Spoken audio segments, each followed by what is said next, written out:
Ndio hiyo. Mimi bro nilikwambia.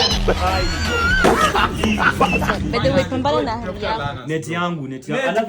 Alafu nami uniezi bro. Sasa alafu unaona mambo ya kukaliwa na demu. Achana nayo, usikaliwe na demu.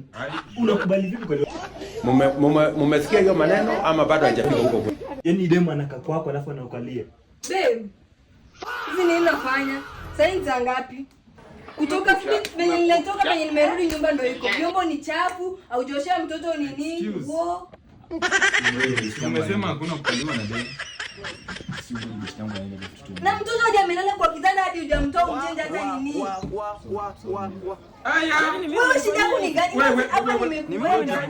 acha unapiga mabosi usijali. Acha nikuelezee. Unaona huyu kijana, mimi ndo nimemweka hapa hivi. Chakula, nguo, boxer venye anavaa kila kitu. Hata kwa kitanda, zero. Kama ni boxer unanunuliwa hivyo. Hakuna. Ashindwe. Bro, unapiga magoti juu ya demu. Mimi naona tuachane. Wewe uko sawa kwa kitanda? Mambo ya watu wawili. Mimi siingilili. Uko sawa wewe? Mimi mbona nifanyia hivyo? Huyu shangu ni mbesti yangu. Mbona nifanyia hivyo? Kutoka asubuhi hizi ni nini unafanya? Nitafuta. Hebu beba vitu zako, nini tu boxer twako uishie. Mbio.